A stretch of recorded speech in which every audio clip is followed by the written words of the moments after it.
My name's Natasha Bamblett. I'm a proud First Nations woman and I'm here to acknowledge country. Hello, beautiful friends. We gather on the lands of the Aboriginal people. We thank, acknowledge and respect the Aboriginal people's land that we're gathering on today. Take pleasure in all the land and respect all that you see.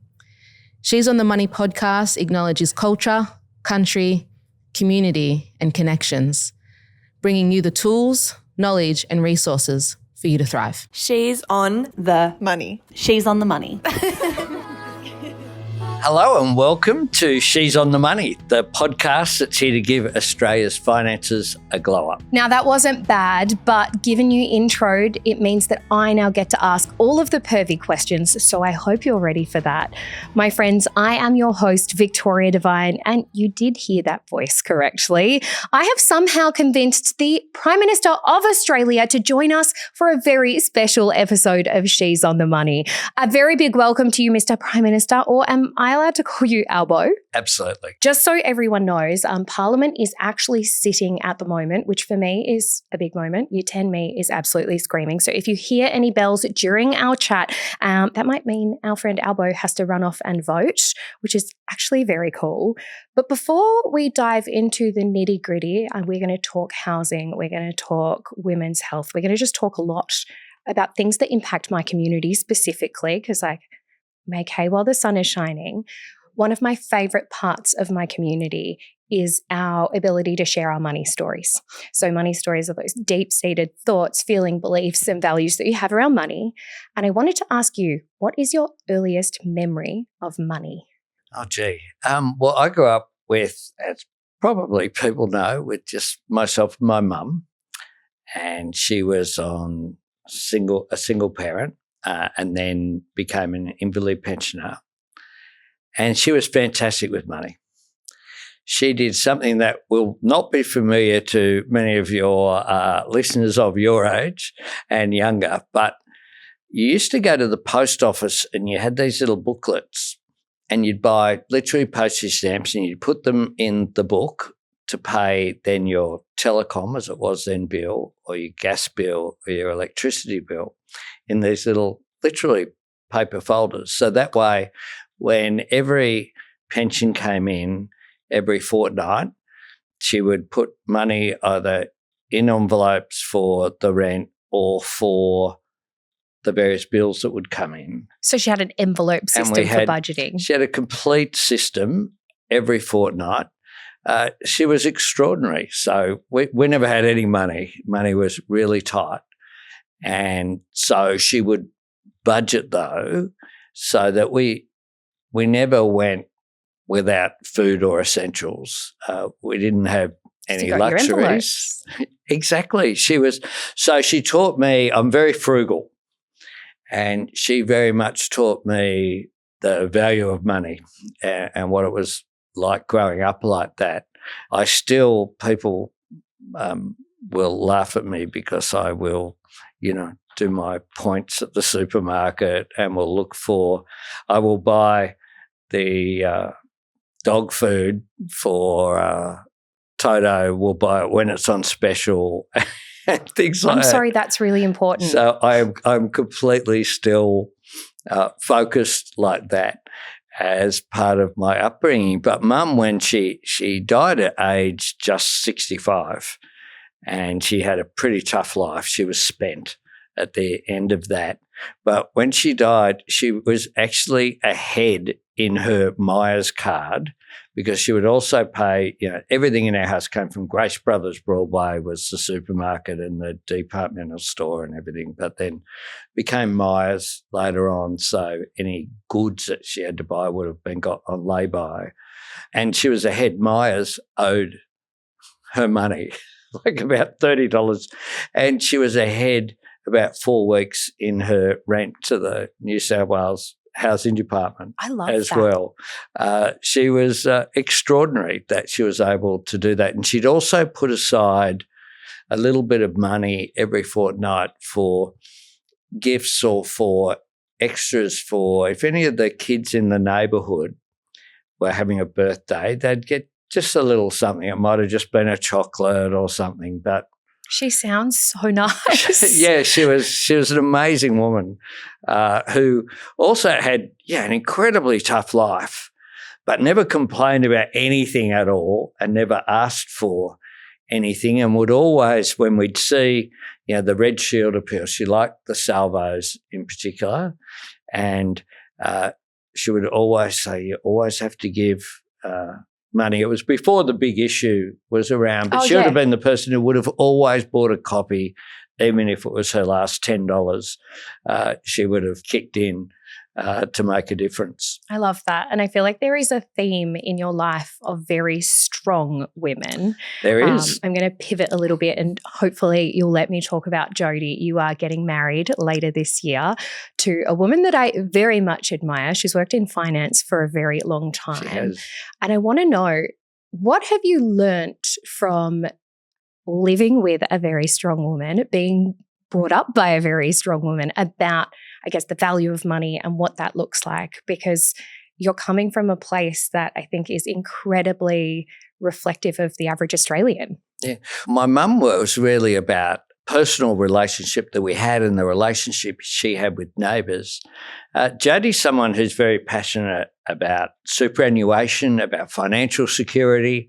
Same. I think we'd get on for really women. well. You and Jodie are a match made in heaven. Oh, well, I'm sorry to tread on your toes there. There is no question about that. Having read your pieces as well, and I know she does follow you. So she's quite excited about me doing this podcast. Is she actually? She is. Oh, we're going to have to stop.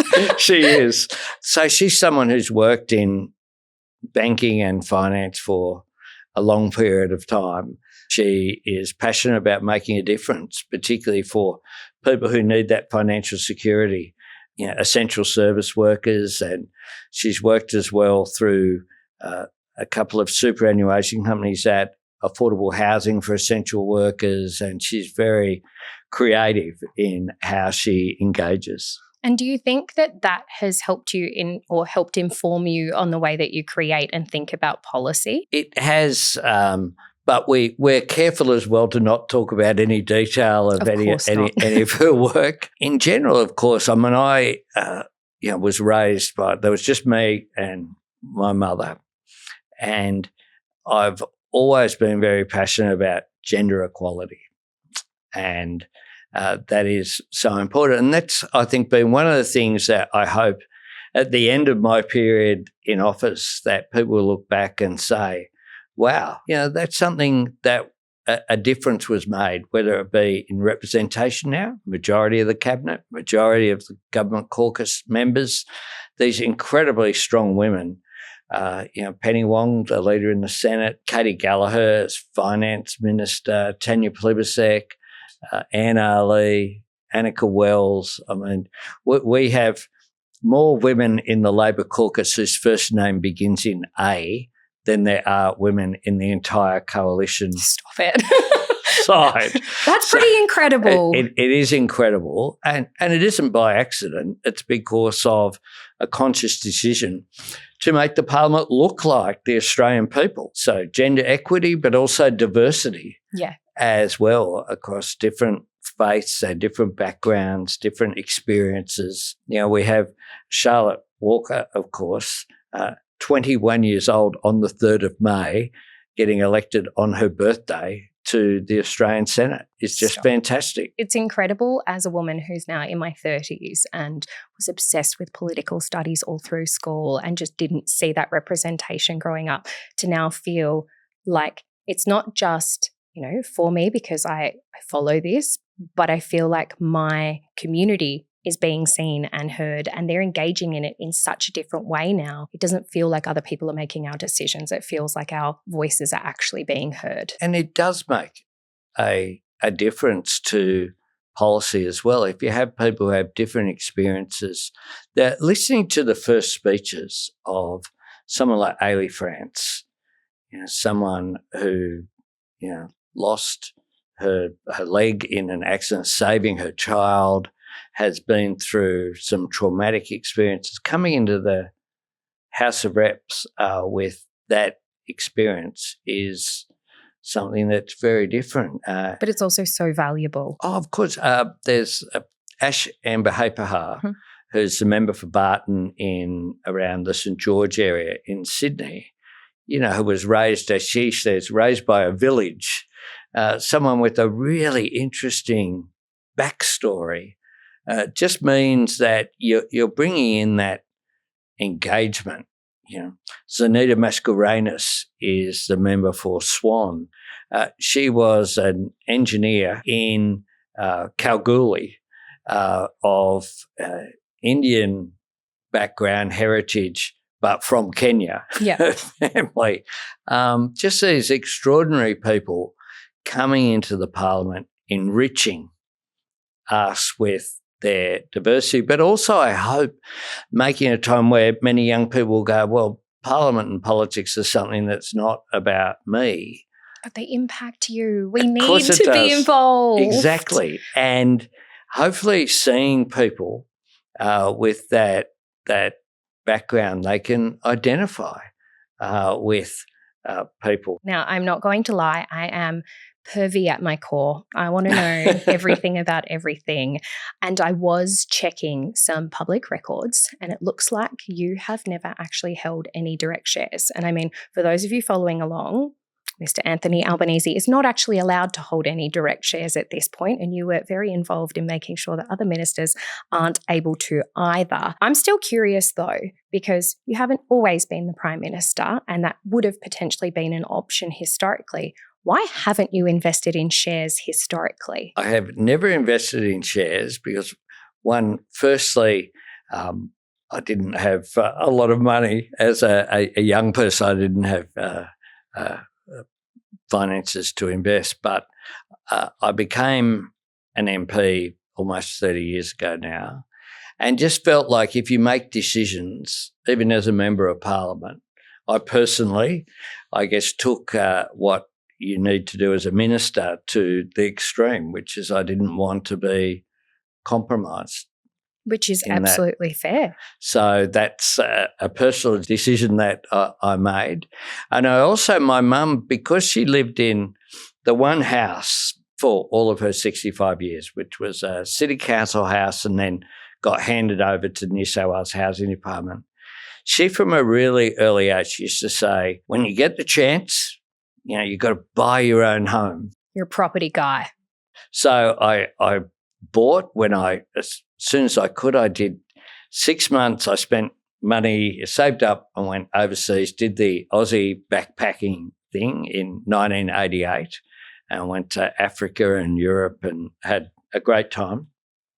Came back and then started looking for a house and bought a house in Marrickville would have been 1990, I think. So I was still relatively young. I was 26 or 27 when I bought a home. And that was where, at that time, sit down, listeners, while I use this figure, interest rates were, I think, 19.5% when I Which first borrowed. sounds scary. It was a bit scary, I was going to say. Sounds scary, but if we look back to even just 1975, we know that the average home between Melbourne and Sydney cost 4 times the annual salary, and now it's 13. Exactly. So much has changed, and we'll get to housing because I know that you're probably excited to talk about it given all of the changes recently.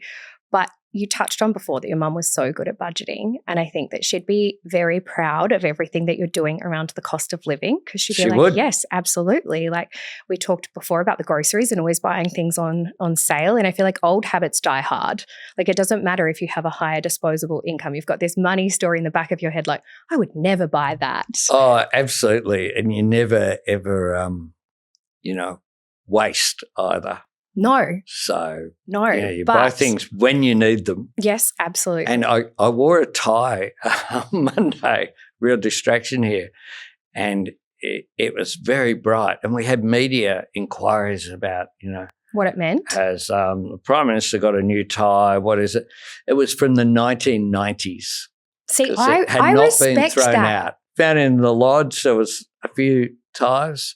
It stood out. See, money win. It's like you got a brand new tie. Exactly. Exactly. So Talk to me. Something that I saw that has passed recently that I think is going to really impact our community around the cost of living is literally last night, Labor's bill passed in Parliament to make PBS medicines cheaper with no more than $25 a script from 2026 onwards, which I'm very excited about.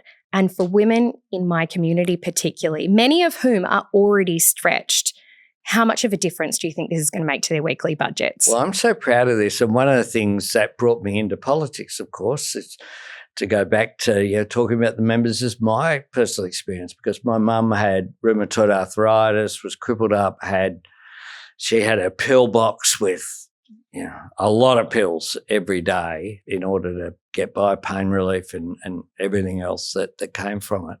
So I was really conscious about the price of medicines, and the price of medicines had never come down on the PBS script for 80 years since it was introduced. It had always gone up with inflation and had reached $42. We promised in the lead up to the last election in 2022, the first election, to reduce it to $30.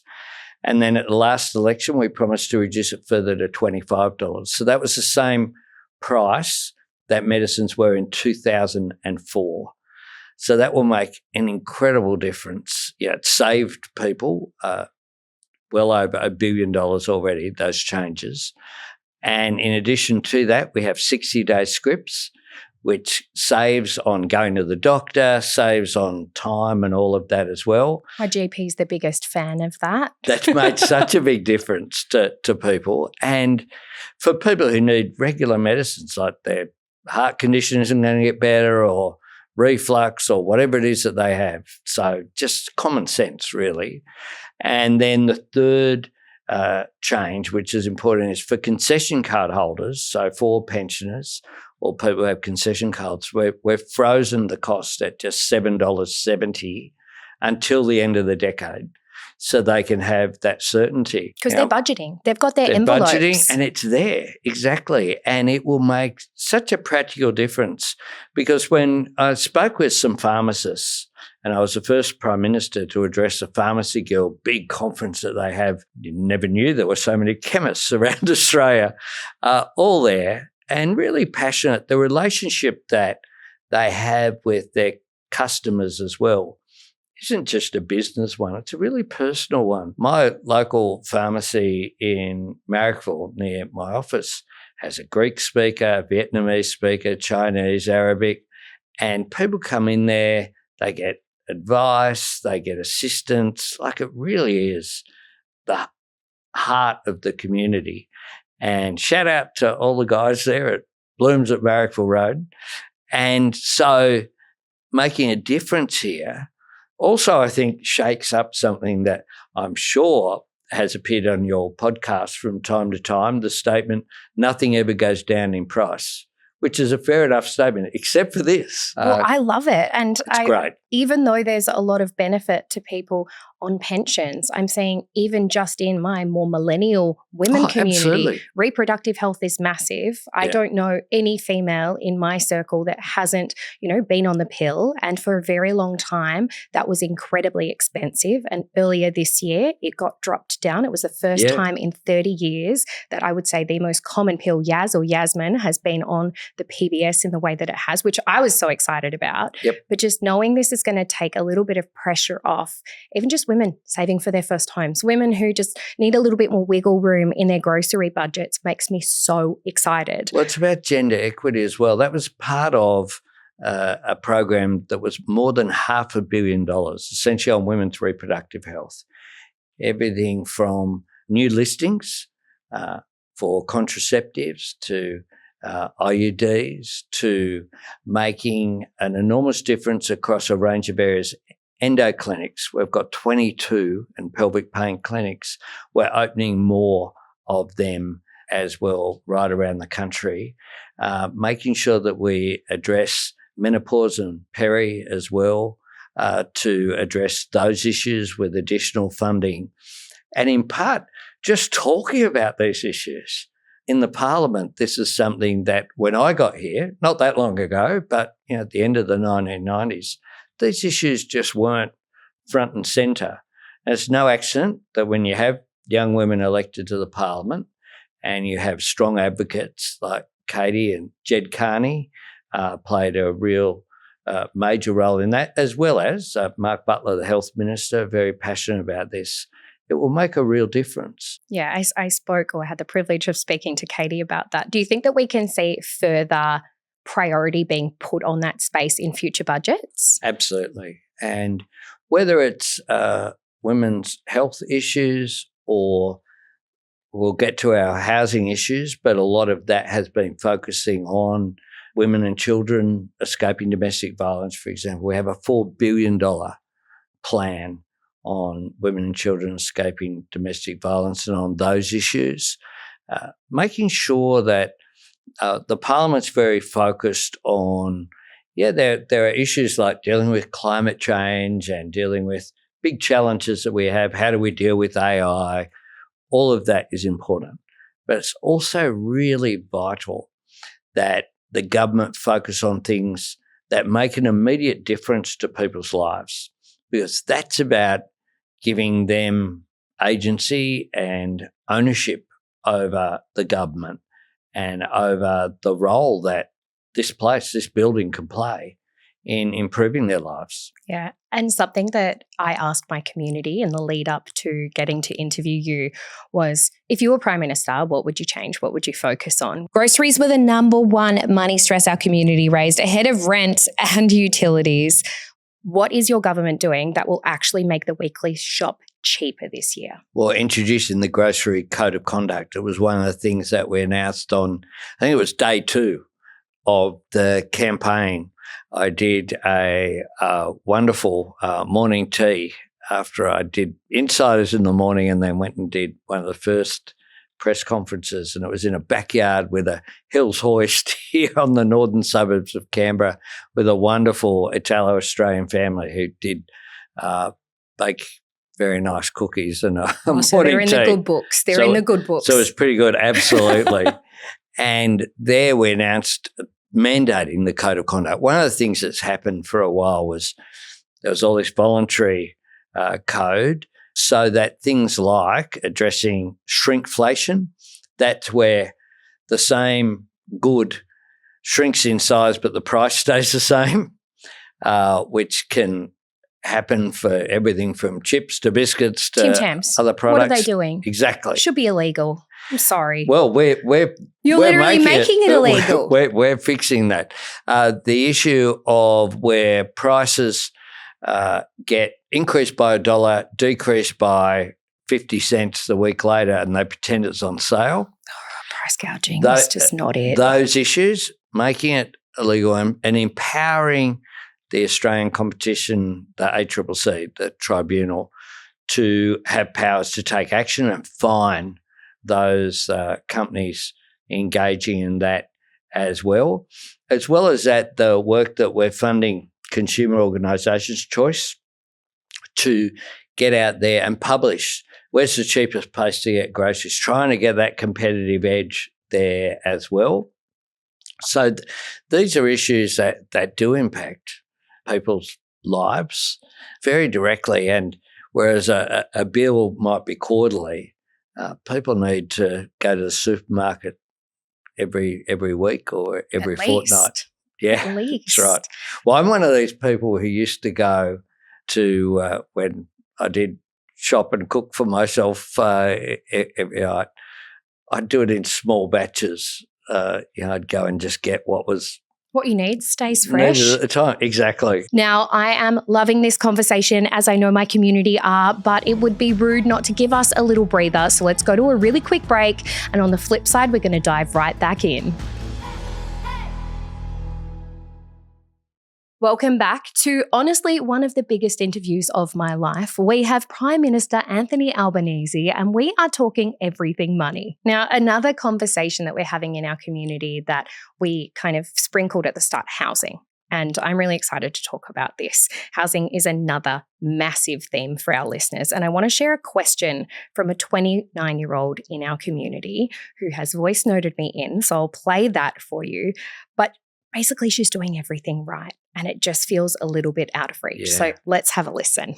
Hi, I have a money dilemma. I'm 29 years old. I work full time. I'm single. I don't have a house. I rent. Basically, I have roughly $50,000 in the bank. It's in a high interest savings account. I think it's 5% return annually. And then, in addition to that, I have an emergency fund. There's about $2,000 in there. I'm putting money towards each pay I get. I am also micro investing in Perla. I think I do about $350 a fortnight in there. Investing is exciting to me. I like to see my money slowly grow, but I feel like I should be doing more with the money that's just sitting in my bank account. Obviously, for me, the housing market at the moment as a single feels almost impossible, and it's not something that I can see in my foreseeable future. My question is, what would you do if you had this money?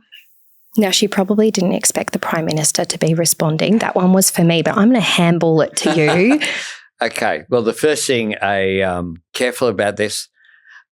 You take your own advice and own decisions. I should say that rather than that. We can't give proper financial advice. Right. That would actually be illegal. But this is more like, is it actually as out of reach? She's doing the right thing. Oh, she's doing well too, and isn't she? She's doing incredibly well. To have 50 grand, and she's sensible as well. She's investing. To have an emergency payment, she's investing. It's great. I thought you'd be proud. I'm not going to lie. I was like, this is coming out of my community. That is awesome. Well, I'll tell you something that will make it easier is what we've done. Just last week, we brought forward our 5% deposit plan to the 1st of October. It was due to come in on the 1st of January, and it will make an enormous difference. If you've got $50,000 in the bank, and previously if you needed 20% deposit, of course, that's so hard. And what we found, the average time to save might have been 8 to 10 years. Mm-hmm. By having 5% deposit and the government, importantly, going guarantor so that you don't need insurance, mortgage insurance, will save an enormous amount.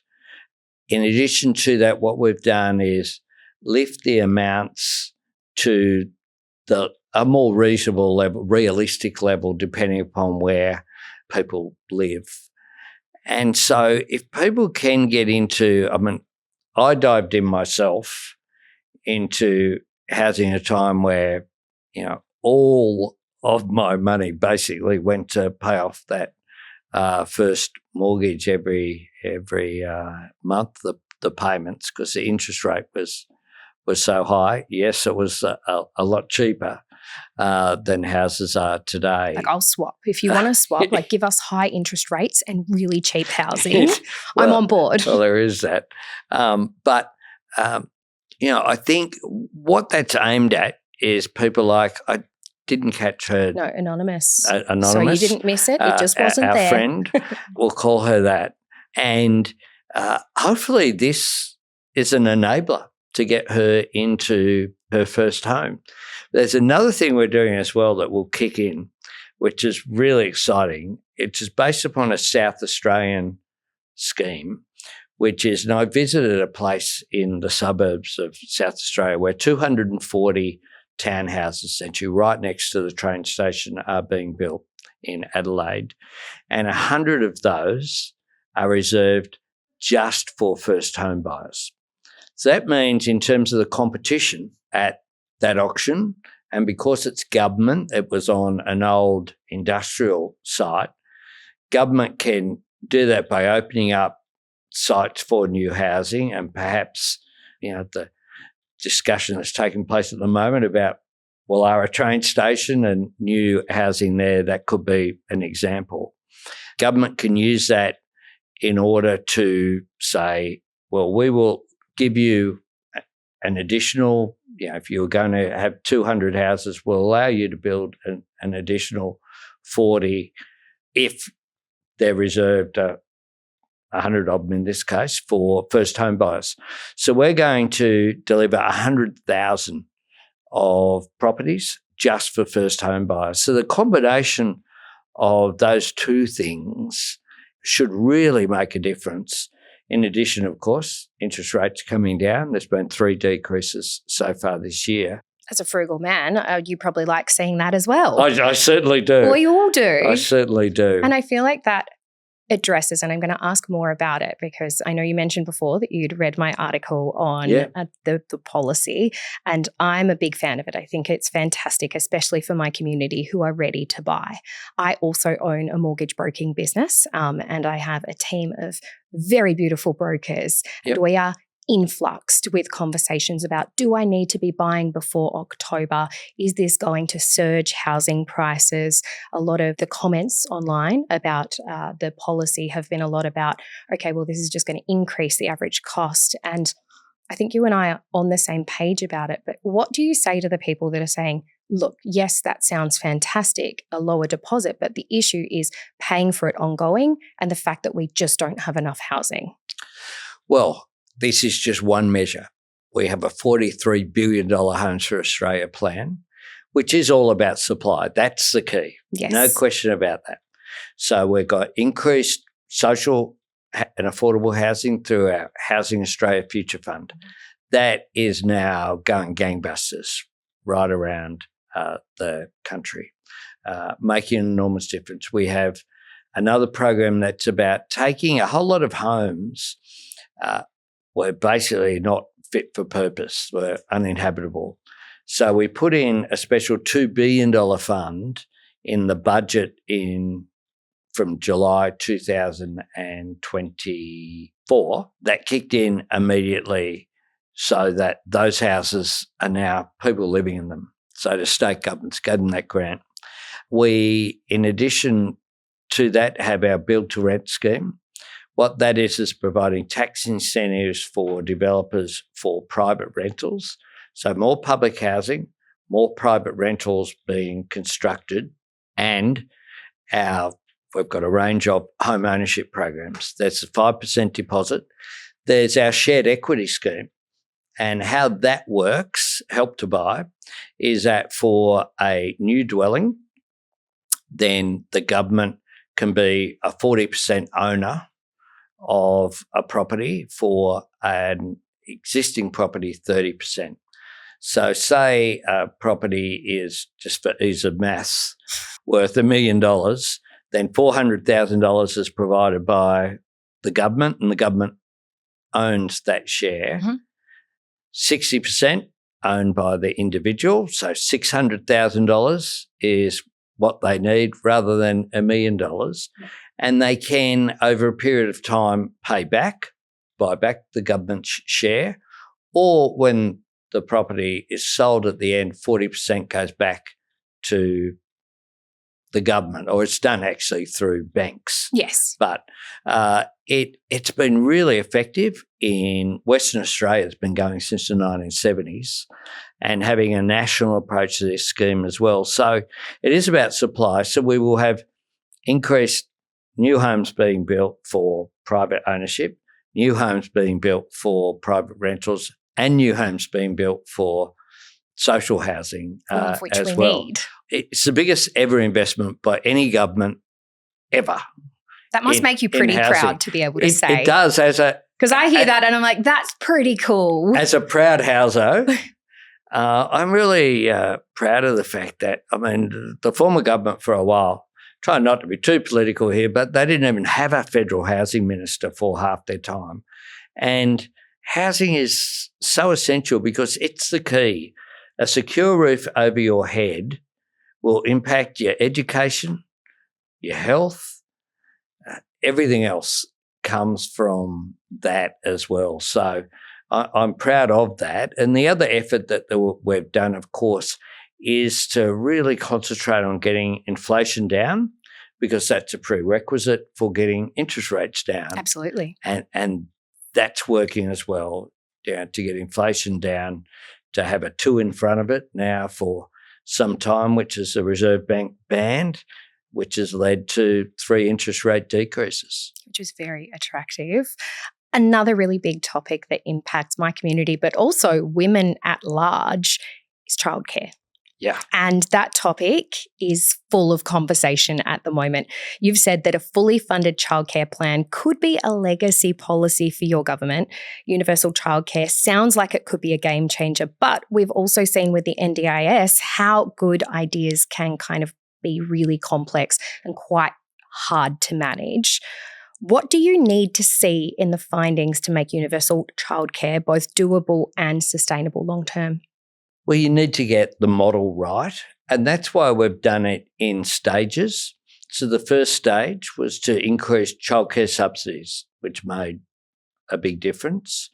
The second stage is what we've done on the 3-day childcare guarantee, and also $1 billion for infrastructure of childcare centres in outer suburbs and some regions where there just isn't any accessibility as well. The other thing you needed to do was to fix the workforce.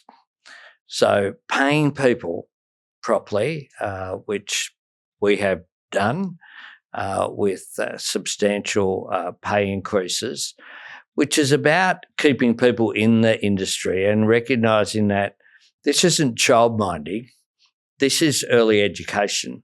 And one of the things that we have to do is change some of the mindset.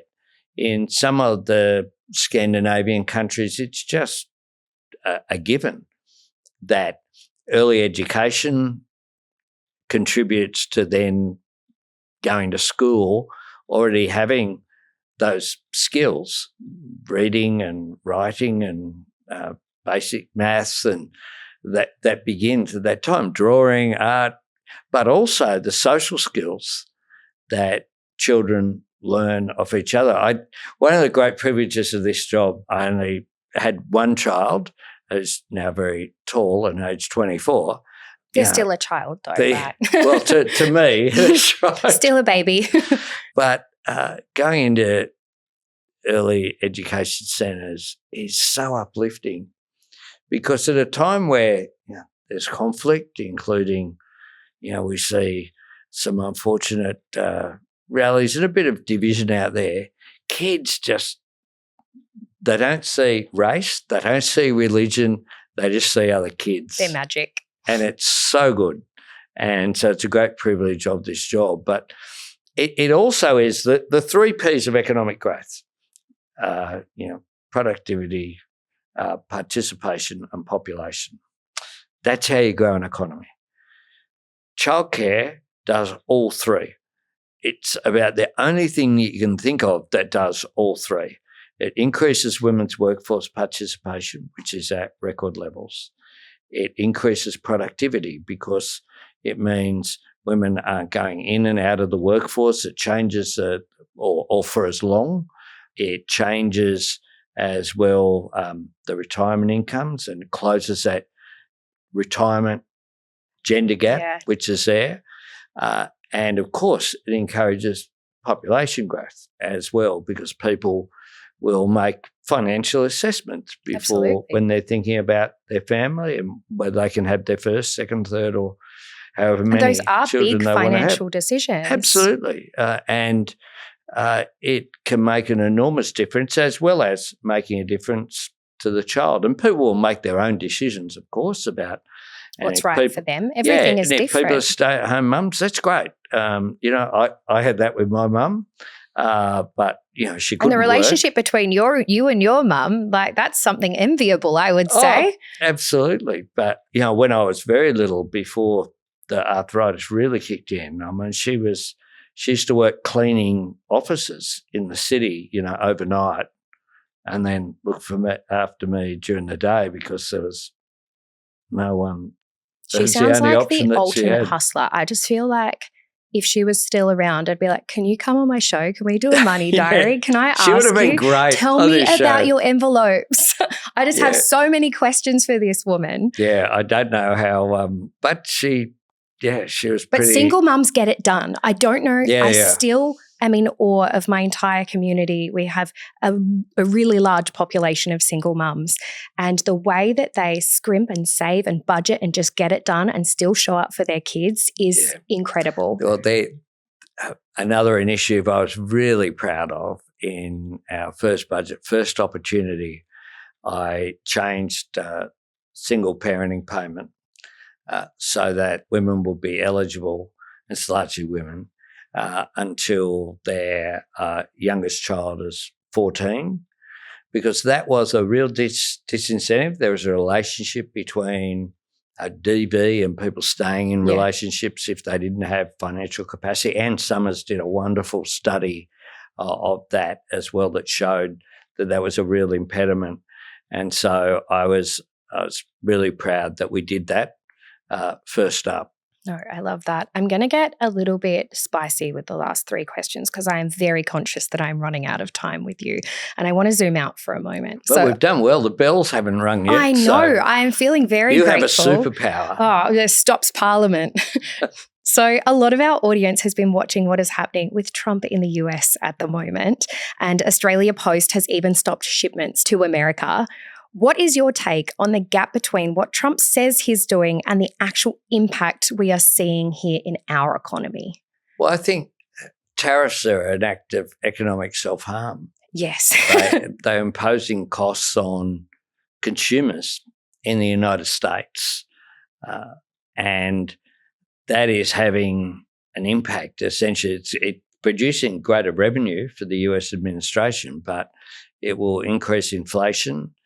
It is having an impact here because of disruption in trade. We're seeing so many small businesses announce they can no longer service that community. Well, the idea that if a parcel goes, and many small businesses here just rely upon posts, like they don't have a store, they're online effectively, and many of them are really specific products that they're producing that are in demand and are in demand globally. The idea that a parcel comes through an express post parcel and you've got to pay a tax on depending upon what is inside an individual parcel is, in my mind, we'll wait and see how this plays out. But I can't see how it will possibly be workable in the medium term. No. I think it's an idea that's popped up. It's not just Australia. Around other Western democracies and major economies have done the same thing because it's really hard. How do you do an assessment? The cost of assessment and bureaucracy associated with that, I can't see how it will work, but it has been very disruptive. Absolutely. And this is an economic disruption. My government is trying to deal with that, but every government is trying to deal with that as well. And I'm just going to give a little bit of context to our listeners because maybe they don't follow this as keenly as I maybe do. Trump recently posted on Truth Social, which is his version of Twitter, in all caps, "This is a great time to buy DJT." And he's talking about the stock market. And then only a few hours later, he went on to announce the pause on tariffs. Prime Minister, what do you make of that kind of market intervention from a political leader, and how should Australians interpret moments like this? Oh, look, I think people will make their own interpretation on President Trump. My job as Prime Minister is to be respectful and to engage in dialogue in Australia's national interest. That is something that we have been doing. We have the lowest tariff of any country, or no country has lower, 10%. We're arguing that reciprocal tariffs, which is what President Trump says he is doing, would be zero. We have a free trade agreement. There are no tariffs on US goods coming into Australia. And importantly, the US has a trade surplus with Australia. Yes. That is, we buy more from the US than the US buys from Australia. So it's... The math is just not mathing right now. No, that's right. It's something that we're just dealing with, though, and we're trying to be as constructive as we can be, but to put forward our case. President Trump has said that tariff is the most beautiful word in the English language. which is a strange one to have. He can have that. He can keep that close. I could think of a range of things that I would think are the most wonderful words in the English language. I agree. Fair, love, sharing. What's equity, that when you've got tariffs? A range of things that I would want to see. Justice, Each to their own. Each to their own. Each to their own. Exactly. And I've had 3 really constructive discussions with President Trump. I look forward to more and to advancing Australia's interests. All right. I know that my time is running out, but I'm being a little bit greedy, and I would really like some of your, what we call at the She's on the Money house, finance hot takes. So I'm going to throw a few things at you. Okay. And I don't want lots of conversation. I don't even need context. I just want a quick response to each of these topics. I will try. I'm a politician. I know, but we're paid to talk. Exactly, but you're also probably very well media trained. So I just expect that the responses we'll see are ready. How we go. You can give me a mark at the end. This is a test. All right. Buy now, pay later. Can be dangerous. Yes. All right. The pink tax. The pink tax. So the tax on women's product. Not equitable, but these things are difficult to solve. Cryptocurrency. No chance. No chance? For me, personally. Prime Minister's not into crypto. Confirmed. The cost of eggs. The cost of eggs. Well, it's demand and supply. Childcare costs. Too high, but working on it. Okay. The gender pay gap. Lowest it's ever been. Love. Rent prices. Too high, but working on it with supply. Fast fashion. Oh, good.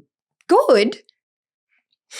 We're going to have words. What do you mean by this. fast fashion? Overconsumption of outfits and goods instead of having a season. I feel like no, I'm. This is why I was confused. You told me about the tie. No, I'm frugal. I think you would be a hard no on fast fashion. Absolutely. What about grocery giants? Oh, not easy to solve. Okay, and billionaire space trips. Just weird. Ego trips is what they are. All right. Just for fun, I want to know, what is your unpopular money opinion? My team laugh at me because I always have to have at least $200 cash in my wallet. What are you doing with $200 cash when you don't have to go to the supermarket yourself anymore? I always you never know when you've got to buy something or people buy you a coffee or something, you can pay them. You buy a raffle ticket.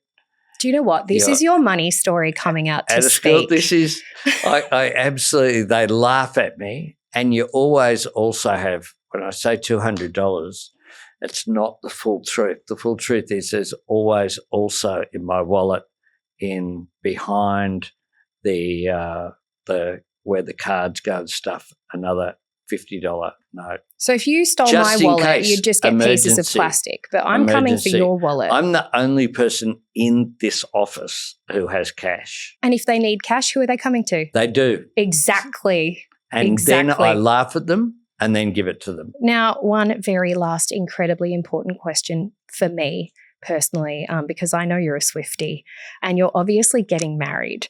What tips have you got for Taylor now she's engaged? Oh, Tay-Tay. Well, her engagement has sort of blown ours out of the water, hasn't it? You're going to have to step up. I just think it's fantastic. It's very exciting. I just love love. So I just want to see people happy. And they look so fantastic together. And I just think it's great. So what tips are we giving for wedding planning? Oh, look. Any frugal ones? As someone who got engaged on Valentine's Day last year and still has not managed to complete the deed, we're just really looking forward to it. I'm focused on me and Jodie, let alone planning Swiftie's wedding. I think she'll probably have it covered. She'll Do probably you think the budgets will be different? I think the budget will be a little bit different. We will probably be 0.001% of her budget. I feel like that's Travis and honestly what the Australians want to hear. I'm not going to lie. exactly. No, it will be frugal. I love that. Prime Minister, thank you so much for joining us and answering mine and my community's questions. I have found this to be an absolute privilege. Thank you so much. Thanks so much. That was fun. No, of course. And to our listeners, if you have loved this episode, we would love it if you shared it with a friend, and make sure that you are subscribed so that you never miss an episode. Cheers. The advice shared on She's on the Money is general in nature and does not consider your individual circumstances. She's on the Money exists purely for educational purposes and should not be relied upon to make an investment or financial decision. If you do choose to buy a financial product, read the PDS, TMD and obtain appropriate financial advice tailored towards your needs. Victoria Devine and She's on the Money are authorised representatives of Money Sherpa Pty Ltd ABN 321 649 27708, AFSL 451289.